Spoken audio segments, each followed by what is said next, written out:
Namaskar. Before that, I have already shared 4 videos with you. Those videos include each and every theoretical part of the chapter electricity. In this video number 5, I will share some important questions. Carry 1 mark, 2 mark, or maybe more. And these questions are from the entire chapter electricity, and these questions are helpful to you to score good marks in board examination. अगर मैं simple language में बोलूं तो इसके बाहर से आने के चांसेस नहीं है. 99% क्वेश्चंस वीडियो नंबर 5 और वीडियो नंबर 6, डेरिवेशंस की बात अलग है, थ्योरी की बात अलग है, वो मैं ऑलरेडी शेयर कर चुका हूं. But most of the question जो थ्योरी पार्ट में कवर नहीं गए, मतलब इन टोटल 6 वीडियोस को अगर आप पूरा अच्छी तरीके से पढ़ लेते हो, देख लेते हो और समझ लेते हो, तो आपको सारे क्वेश्चन बोर्ड के सॉल्व हो जाएंगे ऑफ दिस चैप्टर. अब आती है टर्म जैसे defined electric current, state and defined SI.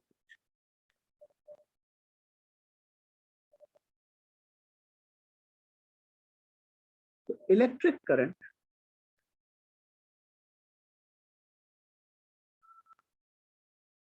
is defined as rate of flow of charge. पहला part. Its SI unit is ampere. When 1 coulomb of charge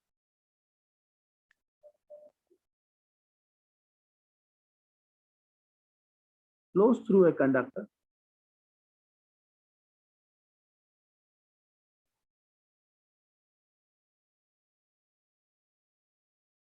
in 1 second,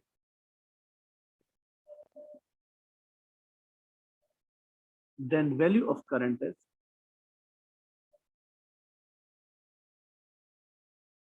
value of current is 1 ampere. Second question बोलता है name the instrument used to measure electric current in seconds. Ammeter. Ammeter is connected in always in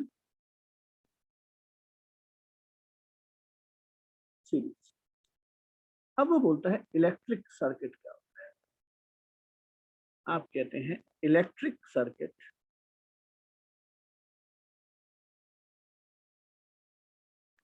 is combination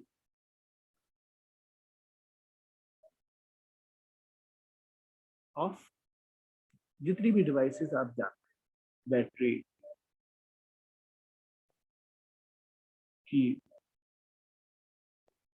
resistors, ammeter,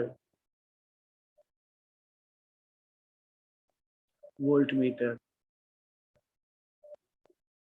etc. Combination of all the devices are connected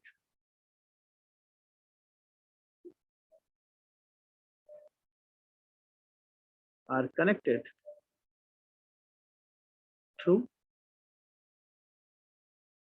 connected wires. मैं कोई बहुत technical definition नहीं लिखा रहा, नहीं भैया, बिल्कुल typical definition नहीं. कंटेंट समझ में आना चाहिए, एग्जामिनर को वो चीज समझ में आनी चाहिए कि हाँ ये मतलब का मतलब. ये एक रेजिस्टेंस है, इसको यहाँ कनेक्ट किया एमीटर से, एमीटर को कनेक्ट किया बैटरी से, ये कनेक्ट की ये सर्किट कंप्लीट. यहाँ पर एक वोल्टमीटर लगा.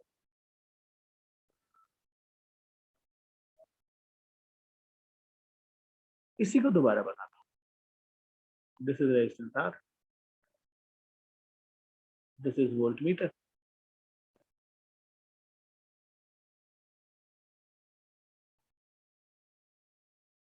this is ammeter.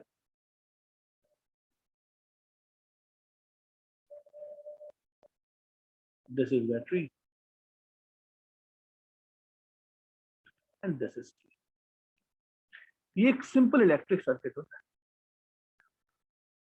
अब दो पॉसिबिलिटी होती है। ये जो हमने की बनाई है, इसके अंदर अगर हम डॉट बना देते हैं तो ये हो जाता है क्लोज सर्किट, और क्लोज सर्किट के केस में करंट फ्लो होता है। और अगर इसके बीच में हम ओपन छोड़ दें तो करंट शो नहीं होगा, तो ये कहलाता है open. What is the SI unit of electric potential? Volt. आपको हर पेज के लिए मैं सफिशिएंट टाइम दूंगा। आप अगर वीडियो को पॉज करके इन क्वेश्चंस को नोट भी करना चाहो तो allow. What is the mean by potential difference between 2 points? It is defined as work done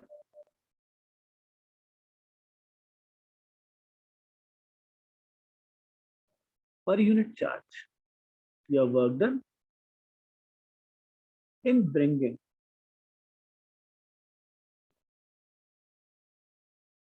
a unit positive charge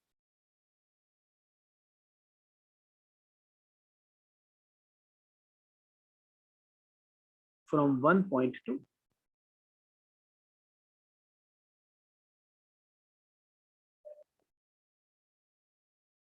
another. अगर एक पॉइंट से दूसरे पॉइंट तक आपको पॉजिटिव चार्ज को लेके जाना है तो इस पूरे प्रोसेस में जो वर्क करना पड़ेगा that is known as electric. वो कहता है इंस्ट्रूमेंट कौन सा यूज होता है, that is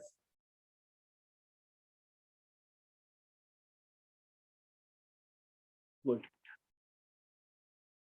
state the relation between work done charge and potential difference. तो पोटेंशियल डिफरेंस होता है, डिफरेंस है तो दो पॉइंट होंगे, आप लिख सकते हो V A B, potential difference between point A and B. This is equal to work done from A to B divided by charge Q या charge Q nought, whatever. Potential difference is equal to work done per unit charge. Mention the factor that maintain the flow of charge through a conductor. जैसा कि हमने theory में discuss किया कि whenever water flow करता है तो तीन चीजों की रिक्वायरमेंट होती है, या तो हाइट का डिफरेंस हो जाए, या वेलोसिटी का डिफरेंस हो जाए, या प्रेशर का डिफरेंस। ऐसे ही अगर करंट को फ्लो कराना है तो इलेक्ट्रिक पोटेंशियल का डिफरेंस होना जरूरी है। The factor which is responsible for the flow of current, which maintains the flow of charge through the conductor, is electric potential difference.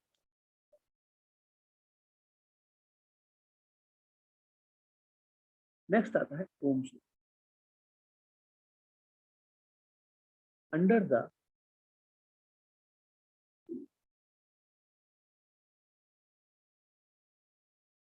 similar physical conditions,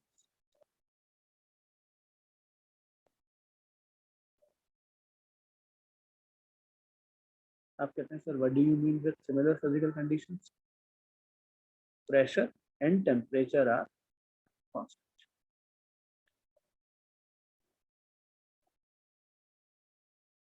Electric current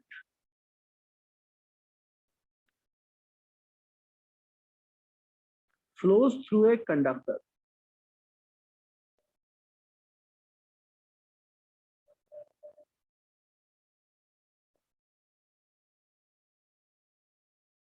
is directly proportional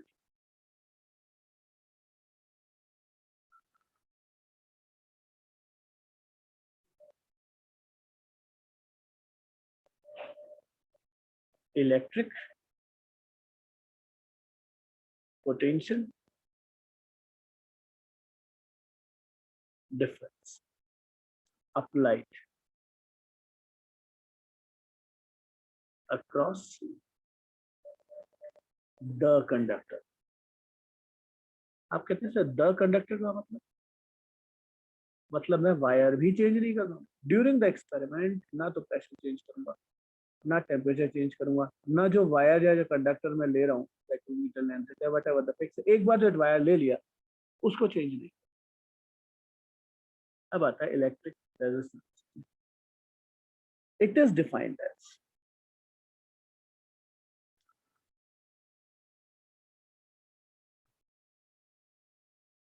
total opposition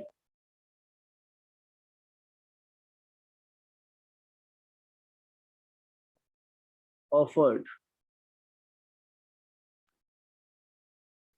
by the obstacles। आप कहते हैं sir कौन सी obstacles? Other electrons, atoms, जो और electron move कर रहे हैं वो, और जो एटम्स है जो कंटिन्यूसली वाइब्रेट कर रहे होते हैं। So it is defined as total opposition offered by the obstacles during the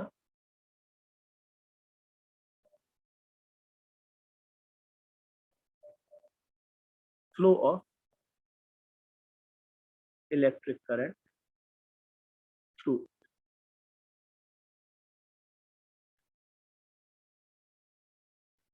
State SI unit of resistance, ohm symbol. आप इस वीडियो को यहाँ पॉज करके इसके क्वेश्चन आंसर्स को लिख।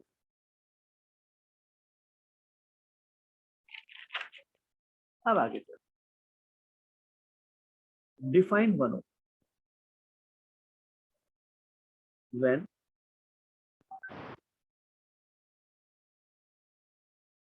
1 ampere of electric current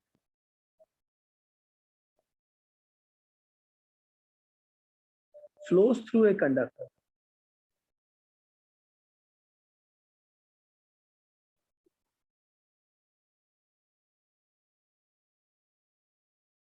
when 1 ampere of electric current flows through a conductor under the potential difference, under the electric potential difference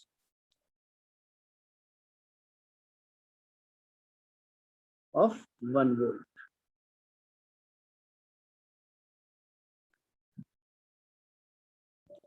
then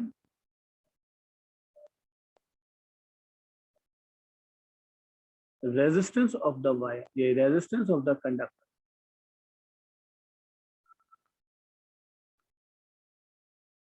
resistance of conductor is 1। Change करने की जरूरत थी कि size जगह कम थी, sketch pen से जगह तो लेकर। नेक्स्ट आता है ड्रॉ ग्राफ ऑफ ओम्स। अगर हम ओम्स अपनी ग्राफ की बात करें तो देखिए कुछ मिसकंसेप्शन से ऊपर चलेंगे हम, क्योंकि ओम्स ने लॉ दिया था I is directly proportional to V। तो हमारा पहला वेरिएबल आता है V, जिसके ऊपर I डिपेंड है। तो this is the I versus V। इसका जो ग्राफ ड्रॉ करते हैं वो स्ट्रेट लाइन होना चाहिए। अब इसमें एक टर्म आती है स्लोप। स्लोप होता है perpendicular change, perpendicular upon base, या चेंज इन करंट,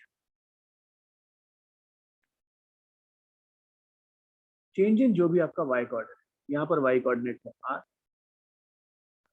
और change in x coordinate.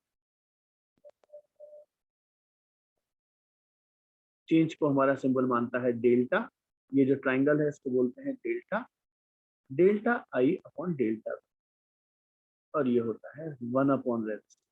V upon I लिखो, I अपॉन V लिखो, इसका उल्टा हो। तो स्लोप ऑफ द ग्राफ,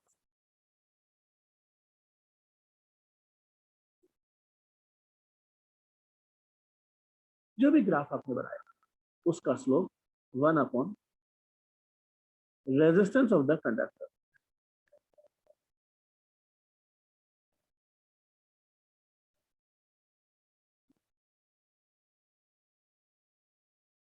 और ये ग्राफ शुड बी स्ट्रेट। जो आंसर्स मैं बता रहा हूं आपको वो बोर्ड पॉइंट ऑफ व्यू से सफिशिएंट, जितना पूछा गया उतना लिखना है, एडिशनल नहीं लिखना। नेक्स्ट हम हमारे पास आती है रेजिस्टिविटी। इसकी डेफिनेशन थोड़ी सी बड़ी हो जाती है।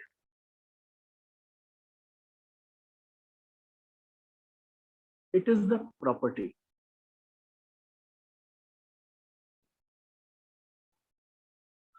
Of material of the conductor.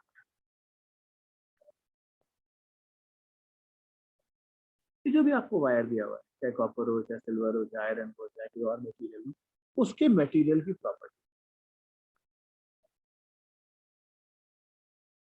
Bye virtue of that,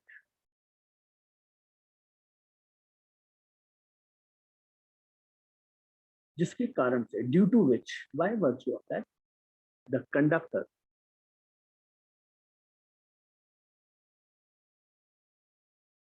opposes the flow of current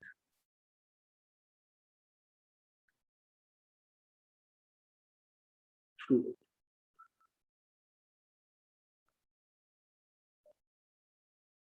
जिसके कारण से कंडक्टर जो है वो करंट के फ्लो को अपोज करता है।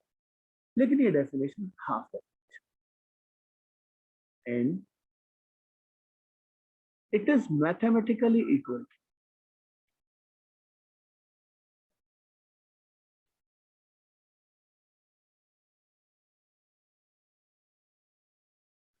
it is mathematically equal resistance of a wire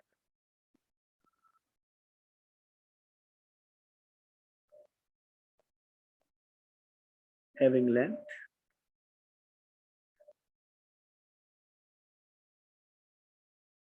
1 meter and area of cross section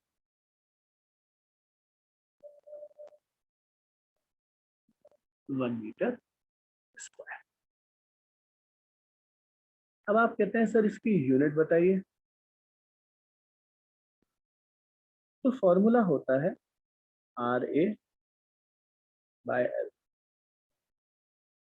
resistance की यूनिट ओम, एरिया की unit metre square divided by metre.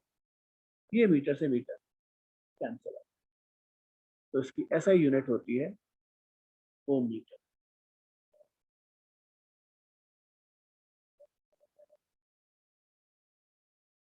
अब जो ये डिवाइसेस दे रखी है इनके सिंबल्स बना, बैटरी, अगर एक इस टाइप का पेयर बना दिया तो ये बना सेल, एक से ज्यादा 2 3 जितने भी आप जोड़ना चाहो तो ये पूरा कॉम्बिनेशन कहलाता है बैटरी।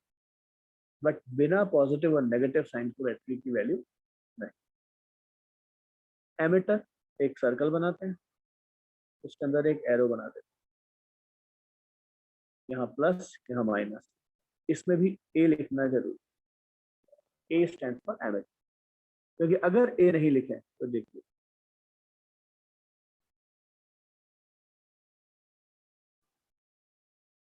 ये भी सिंबल मिल गया, इसके लिए वी लिख देते, देन इट स्टेट वोल्ट।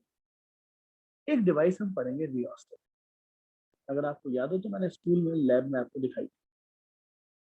इसको बनाने का तरीका होता है, ये एक वायर जाता है रेजिस्टेंस वायर, इसके ऊपर एक एरो जाता है यहाँ से, इसका दूसरा नाम है वेरिएबल रेजिस्टेंस।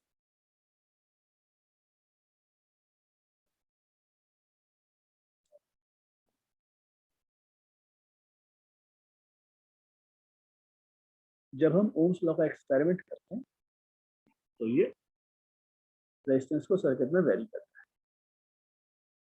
ओपन की क्लोज की हमने अभी बनाई थी, अगर हम डॉट नहीं बनाते ओपन, और अगर हम इसके बीच में डॉट बना देते हैं तो क्लोज।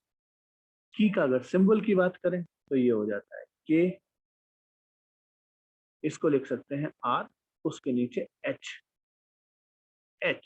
Subscript H। तो ये हमारे पास कहलाता है रियोस्टेट। अगेन ये पेज आपकी, इसको पॉज करके आप इन क्वेश्चंस के आंसर को नोट कर सकते। Now come to the question number 7। दो वायर है, एक है कॉपर, एक है मैग्नेनिन। मैग्नेनिन बेसिकली एक अलॉय है। उसने दे भी रखा है कि resistivity of copper is less than resistivity of manganin. एक चीज और दे रखी है, दोनों की लेंथ सेम और दोनों की रेजिस्टिविटी। तो पहले हम बात करते हैं रेजिस्टेंस ऑफ कॉपर।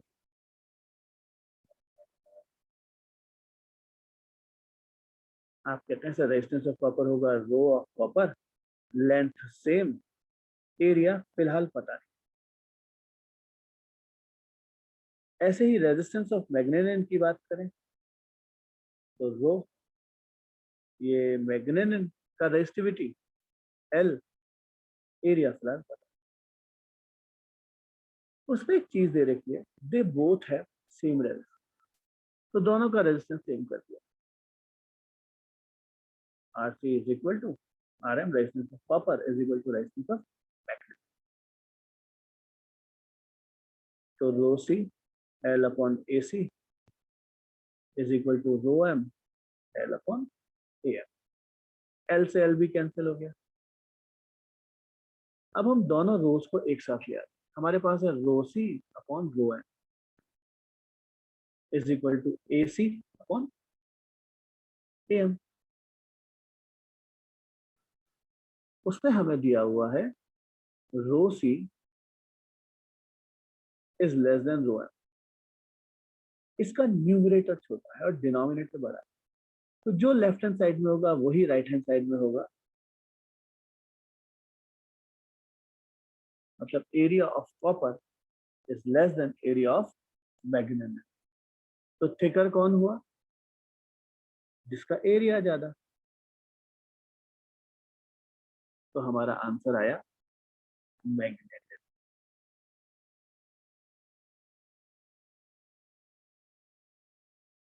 दोनों के रेजिस्टेंस निकाले, दोनों रेजिस्टेंस को इक्वेट कर दिया क्योंकि दोनों रेजिस्टेंस इक्वल दे रहे। लेंथ कैंसिल हो गई, रो अपॉन ए दोनों के लिए आ गया, दोनों के रो एक साइड, दोनों का एरिया दूसरी।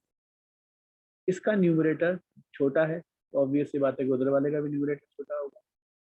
तो ए एम बड़ा हो गया, that is area of cross section of manganin बड़ा हो गया। तो जिसका एरिया ज्यादा वो वायर चिपका।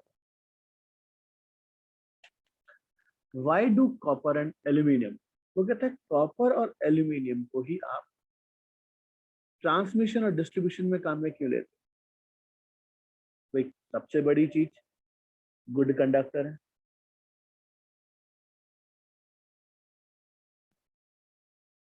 इनकी रेजिस्टिविटी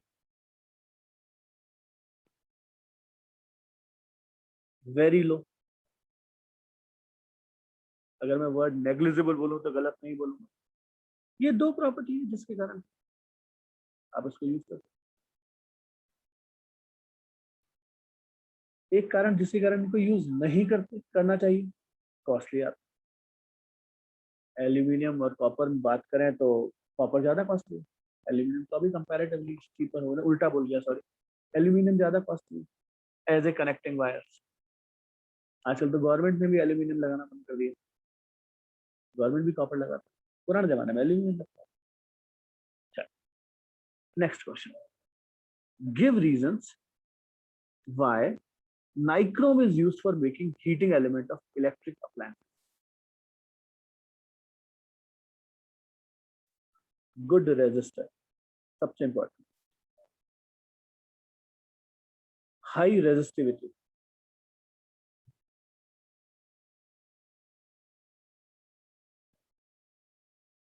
प्लस एक इंपॉर्टेंट चीज और, आप हीटिंग फिलामेंट ले रहे हो तो जल्दी पिघलना नहीं चाहिए, मेल्ट नहीं होना चाहिए। तो है मेल्टिंग। ये दोनों रीजन सबसे ज्यादा इंपॉर्टेंट।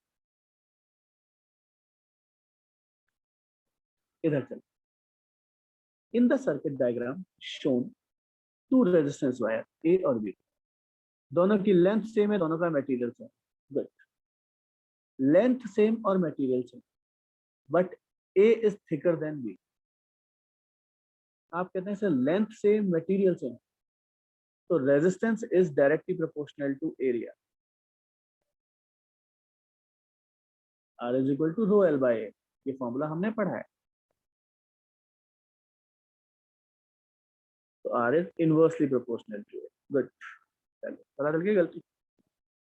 तो जिसका एरिया ज्यादा होगा उसका रेजिस्टेंस कम होगा।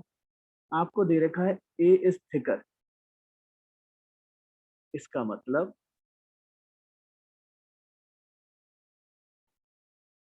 रेजिस्टेंस ऑफ ए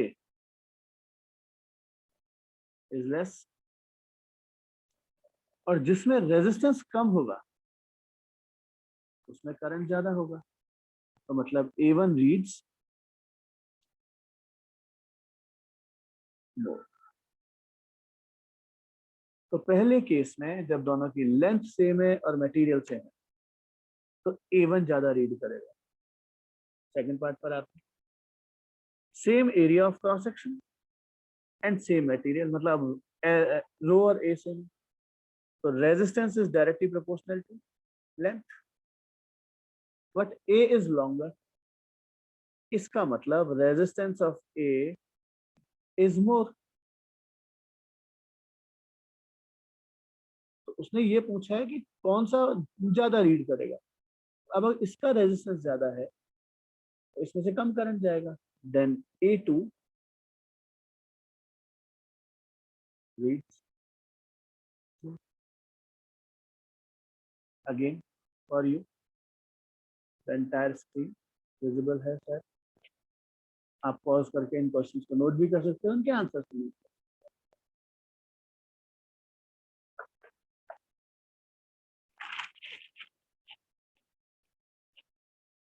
अब आगे चलते हैं। Two students perform experiment on two resistors, दो स्टूडेंट दो रेजिस्टेंस पर एक्सपेरिमेंट कर रहे हैं, एक R1 है और एक R2, and plot the following graph. In each of the case which resistance is more and by, दो पार्ट है।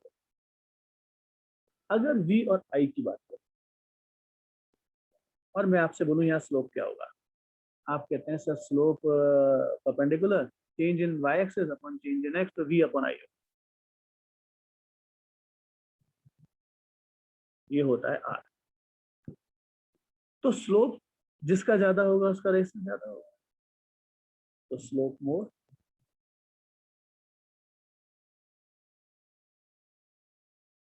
तो स्लोप ज्यादा किसका है, R1। तो यहाँ हो गया R1 is greater than R2। कौन ज्यादा है, ये रहा रीजन, ये रहा। इस वाले पार्ट में बात करें I और V, ये करंट है ये पोटेंशियल है, तो उल्टा हो गया, मतलब इसका स्लोप क्या हो गया I अपॉन V, और I अपॉन V होता है 1 अपॉन रेजिस्टेंस। तो यहां मैं बोलूं जिसका स्लोप लेस होगा उसका 1 अपॉन R लेस होगा, और 1 अपॉन R लेस होगा तो R मोर होगा। तो स्लोप कम किसका है, इसका। तो यहाँ पर R2 is greater than R। इस क्वेश्चन में कहता है गलती है। शुरू करते हैं। आप कहते हैं सर बैटरी है, ये है, वोल्ट मीटर सीरीज में लगाया हुआ है, ये पहली गलती। एमीटर पैरेलल में लगाया हुआ है, ये दूसरी गलती। तो चेंज क्या करना पड़ेगा, वोल्ट मीटर को इधर लगा दो और एमीटर को इधर लगा, बाकी सर्किट पूरा सही। एमीटर का रेजिस्टेंस बहुत लो होता है, तो it is always connected in series. तो ये एमीटर यहाँ आ जाएगा, और मैं इसी में करेक्शन कर देता हूँ।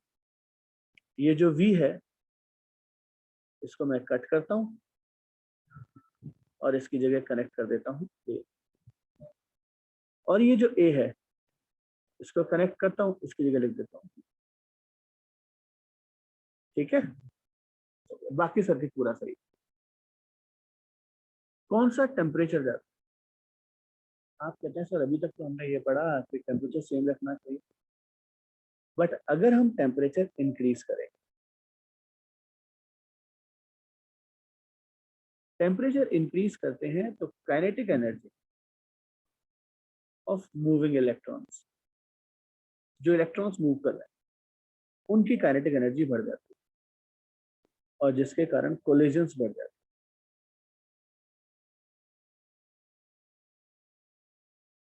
कोलिजन्स बढ़ गई मतलब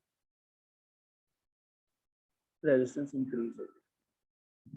कहने का मतलब ये है जिसका रेजिस्टेंस ज्यादा है उसका टेम्परेचर ज्यादा होगा, या जिसका टेम्परेचर ज्यादा है उसका रेजिस्टेंस ज्यादा होगा।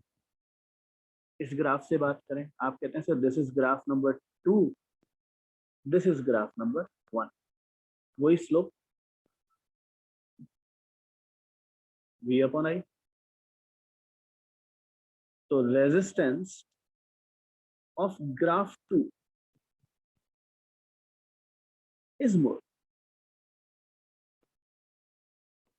और जिसका रेजिस्टेंस ज्यादा उसका टेम्परेचर इज मोर। मतलब T2 is greater than T1।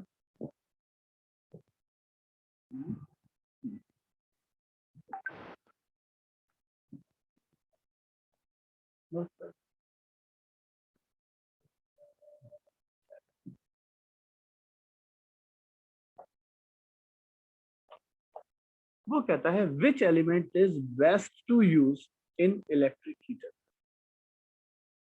एक स्टूडेंट बोलता है सर टंगस्टन काम में ले लो। नहीं, टंगस्टन बहुत ज्यादा हीट प्रोड्यूस करता है, तो इसका ऑप्शन होता है हमारे पास नाइक्रोम। वैसे कुछ अलॉय हैं जिनको हम यूज करते हैं। एक नाम आपको मैंने पढ़ाया था मैग्नेनिन, ऐसे ही एक नाम होता है कॉन्स्टेंटन या यूरेका। ये सारे अलॉय हैं, ये सारे के सारे रेजिस्टेंस बनाने के लिए काम है। कनेक्टिंग वायर, आप कहते हैं कॉपर भी है एल्यूमिनियम भी है, बट बेस्ट मांगा है तो बेस्ट होता है silver. Silver is the best. बाकी आप कॉपर लगाओ, सॉरी कॉपर लो, एल्यूमिनियम लो, इसके बना लो। ठीक है, अगर वो 2-3 एग्जांपल मांगता, बेस्ट वर्ड नहीं दिखता, तो मैं सिल्वर कॉपर एल्यूमिनियम कुछ भी लिख देता।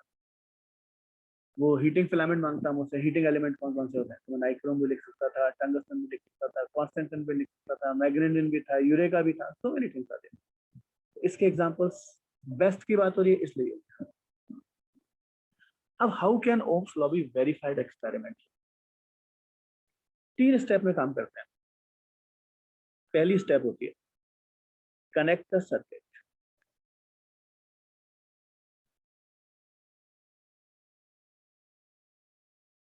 वो कहता है सबसे पहले सर्किट कनेक्ट करो।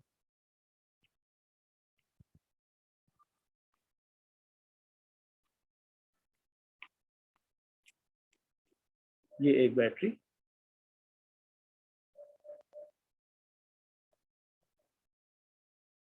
3 सेल लिए, कोई बात नहीं, this is plus, this is minus, this is. यहां मैं कनेक्ट करता हूं एक रियोस्टेट, जिसको बोला जाता है वेरिएबल रेजिस्टर। यहां कनेक्ट किया जाता है एमिटर, जहां से बैटरी का पॉजिटिव है वहीं से पॉजिटिव गया। ये है मेरे पास एक रेजिस्टर या रेजिस्टेंस, और इसको लाके यहाँ इस एंड पे जोड़ दो। इसके अक्रॉस एक डिवाइस जोड़ता हूं।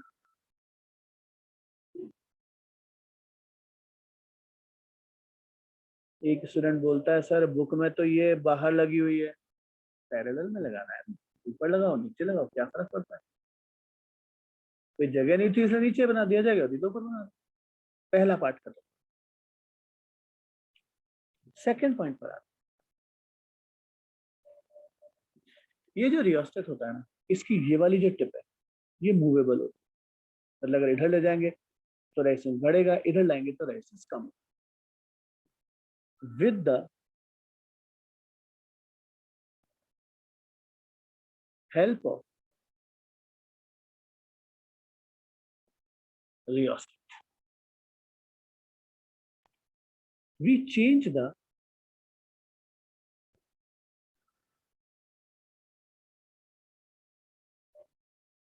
value of current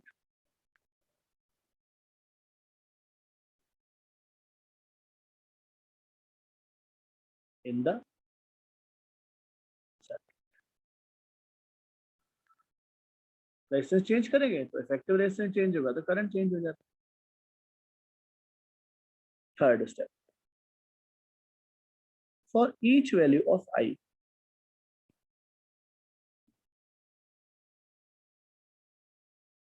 करंट कौन मेजर कर रहा है? Ammeter. For each value of I we will major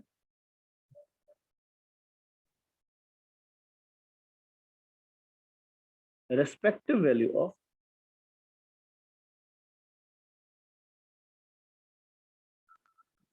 v। हर आई के वैल्यू के लिए रेस्पेक्टिव v निकालना। और फोर्थ और last step, draw the graph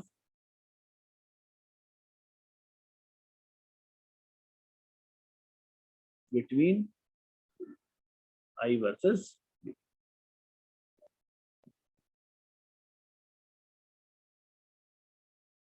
इसके अलोंग v, इसके अलोंग आई।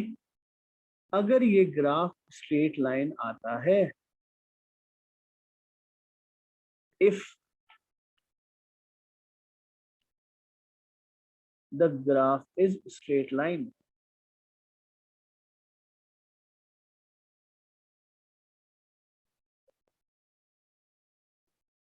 अगर ग्राफ स्ट्रेट लाइन आता है then ohm's law is verified. आप जब एक्सपेरिमेंट करोगे तो भी आपको यही करना। अब देखिए नेक्स्ट क्वेश्चन पर वो कहता है there are n identical resistances. n resistance है जिन हर की वैल्यू r है। इनको सबसे पहले कनेक्ट किया सीरीज में। तो अगर हम सीरीज में कनेक्ट करेंगे तो ये सब ऐड हो जाएंगे, r प्लस टिल r, तो ये हो गया nr। और नेक्स्ट टाइम इनको पैरेलल में कनेक्ट किया तो तब फॉर्मूला हो जाता है 1/rp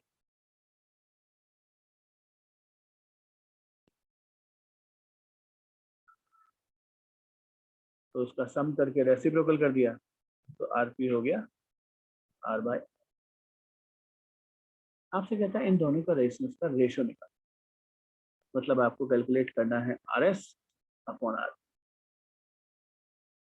तो this is nr, this is r bye.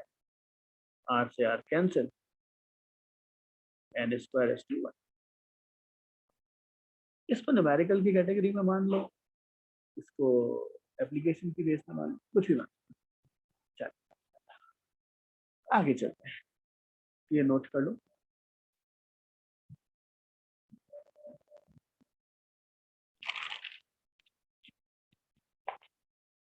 Last page, draw a circuit diagram. आपको एक सर्किट डायग्राम बनाना है consisting of a battery of 2 sales.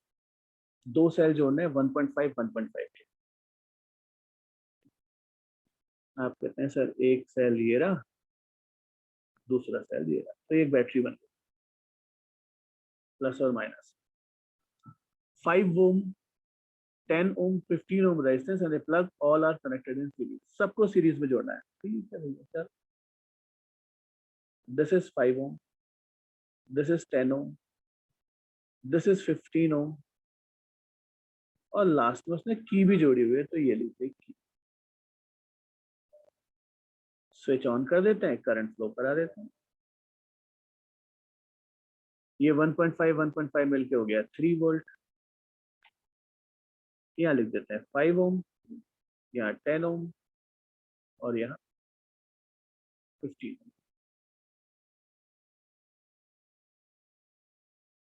Why is series combination not found satisfactory for domestic? Domestic light के लिए मतलब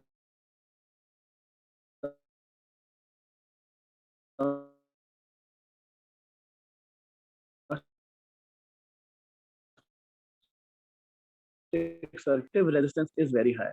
सबसे negative चीज, effective resistance लिख दो या रिजल्टेंट रेजिस्टेंस लिख दो, कुछ भी लिख दो, will be very high.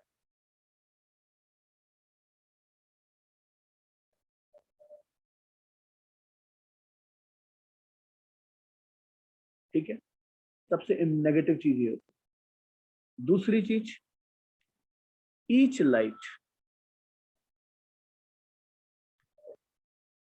may require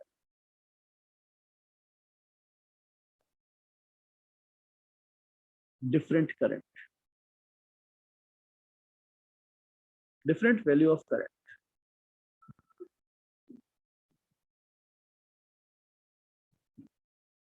जबकि सीरीज कॉम्बिनेशन के अंदर करंट हमेशा सेम होता है, which is not allowed, जो कि अलाउ नहीं है। ये हमारे पास दूसरा टॉपिक है। तीसरा, joules law of heating. When electric current I flows through a resistance,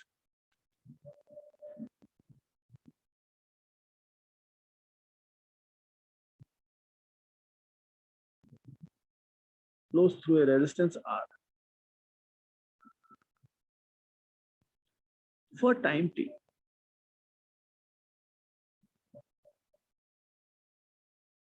अगर करंट I किसी रेजिस्टर R में से टाइम t के लिए फ्लो करता है, then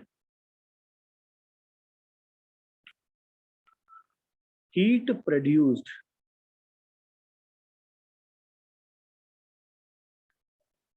H is directly proportional to I square, directly proportional to R, directly proportional to T। तीनों को कंबाइन किया तो H is equal to I square R।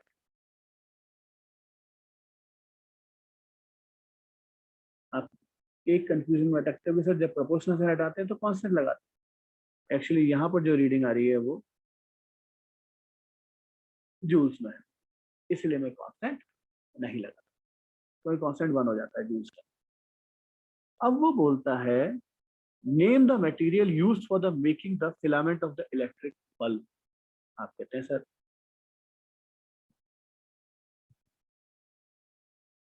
Tungsten. क्यों? कारण सबसे बड़ा पॉइंट जो उसका है, very high melting point.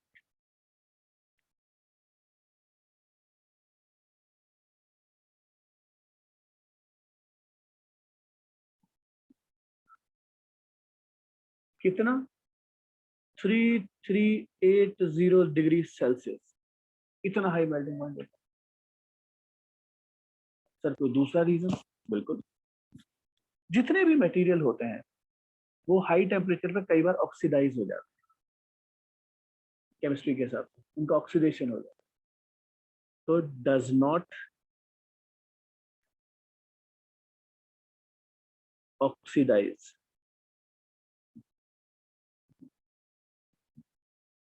Eight such high temperature. इतना हाई टेम्परेचर होता है फिर भी ये ऑक्सीडाइज नहीं होता।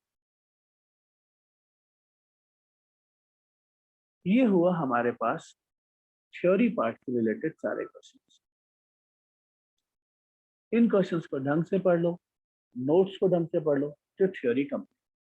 बोर्ड में इसके बाहर से कुछ भी नहीं आता है इस चैप्टर में से। 0.1% मानूंगा, न्यूमेरिकल्स कराऊंगा उसके बाद कंप्लीट होगा।